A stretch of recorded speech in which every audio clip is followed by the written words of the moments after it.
Hi everyone, welcome back to my channel. I'm Jacqueline Jax and I teach watercolor.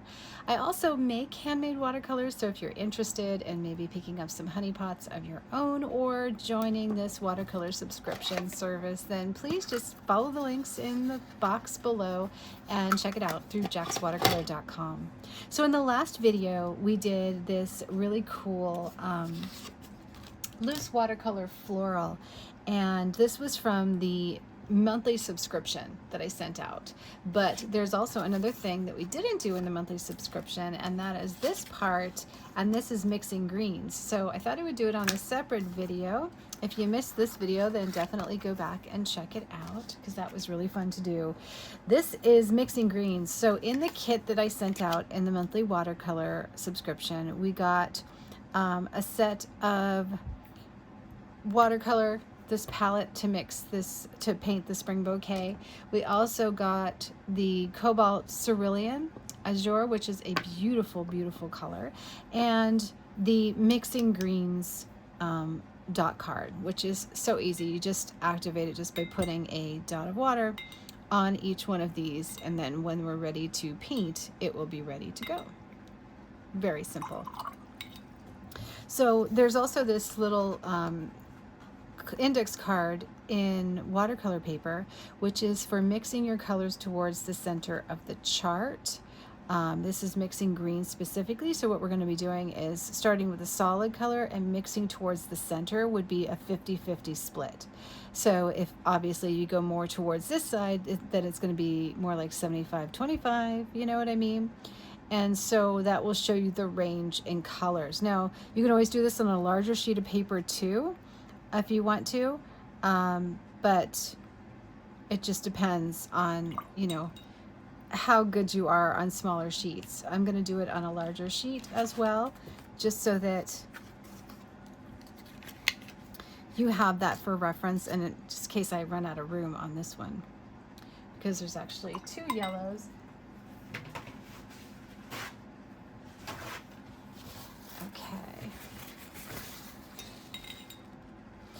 All right, so this is lemon yellow,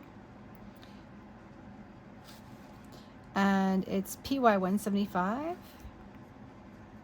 This is one out by Paul Rubin. You can see it's got a very like chartreusey, really, really bright yellow. And then we're gonna mix it with whichever blue. So blue number 1 is ultramarine for right now for me. You can use cerulean, it doesn't matter. This ultramarine is really beautiful blue too. So the full concentration of the color should go here on this slot. And you just keep adding until you feel that you're fully concentrated. And then as you go more towards the center, it should be a nice equal mix of the two.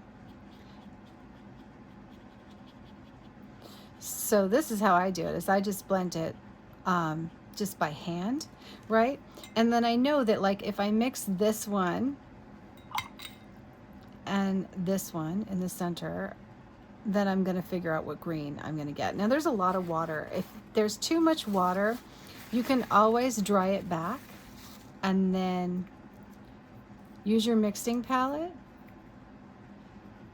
to mix the green and then paint it in the center. So you don't necessarily need to mix it on paper like I did. You can do it just this way as well. And then adding a little more yellow to the mix would get you that split there. And adding a little more blue to this mix is going to obviously get you into the darker zones. So that would be another way to do it. My brush is so juicy.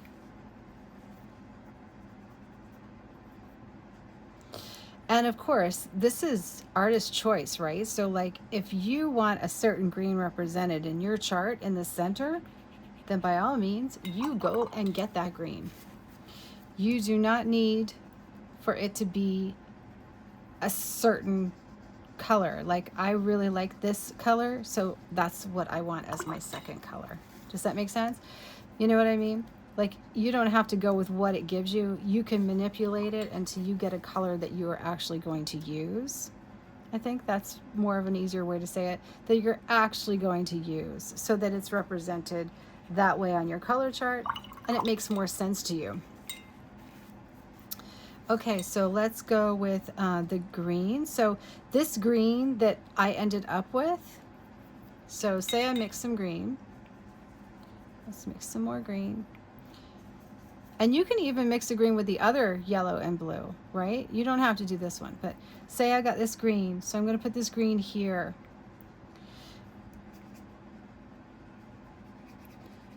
And we want to mix it with a red or a pink. So say we take the Jack's Quinn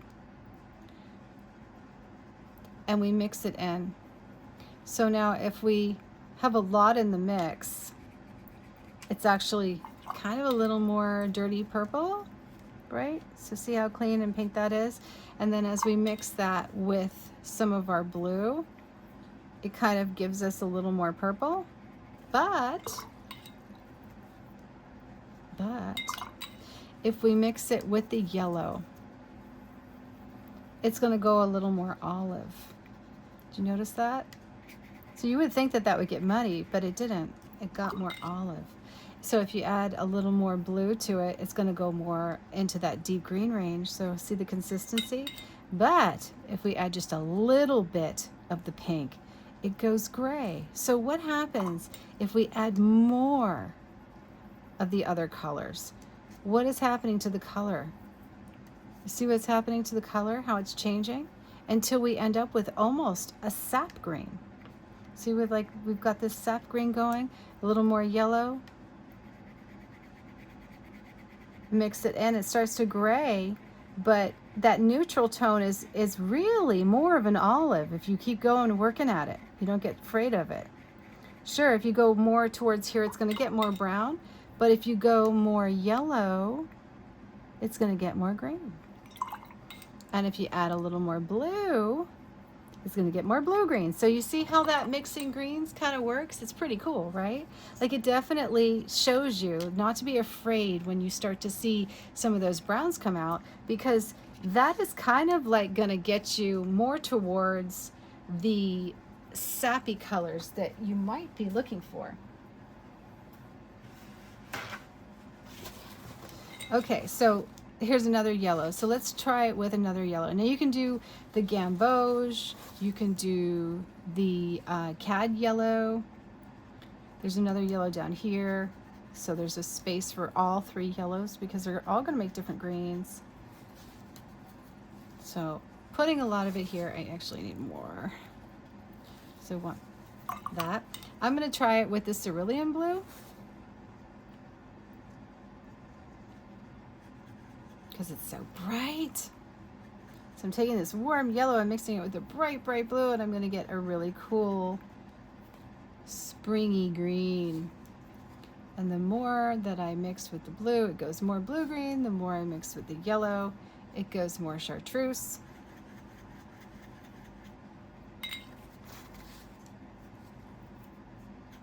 Easy peasy, right? You see all those really cool colors? Look at that. Beautiful. Harder on the smaller ones. That's why I always use I use this as a guide and I make my own.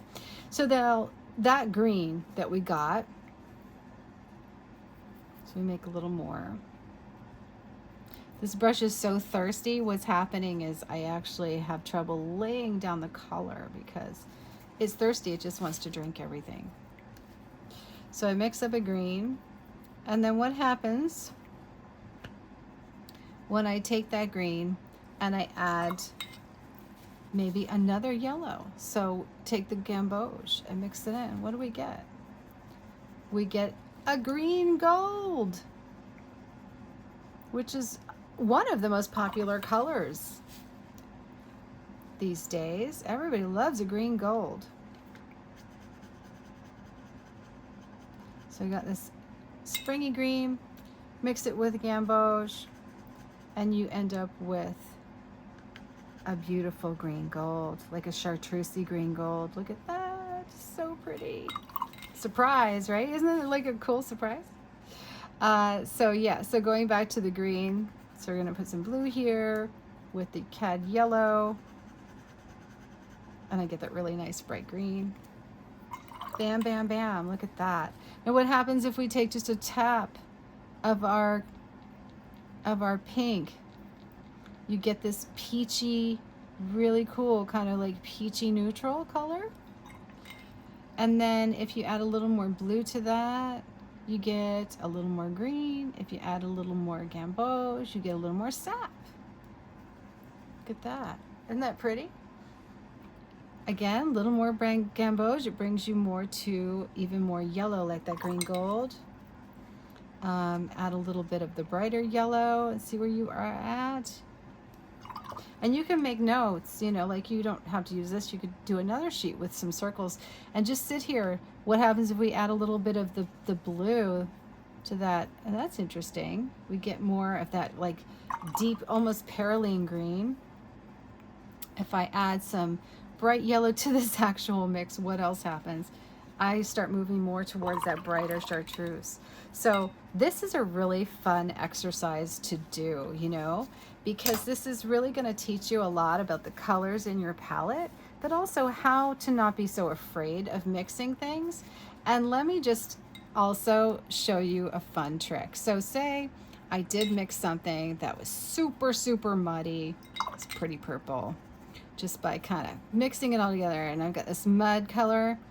What do we do to save mud? Well, my phthalo colors are really great to save mud. So if I take a little bit of the turquoise and I mix it in, hello, do we not have the prettiest green ever? Look at this gorgeous green. It's like this amazing green. So my phthalo blue color, and that one specifically is called phthalo turquoise. I also have a lagoon blue that is similar, that a lot of you guys collect, and that will save a muddy mix.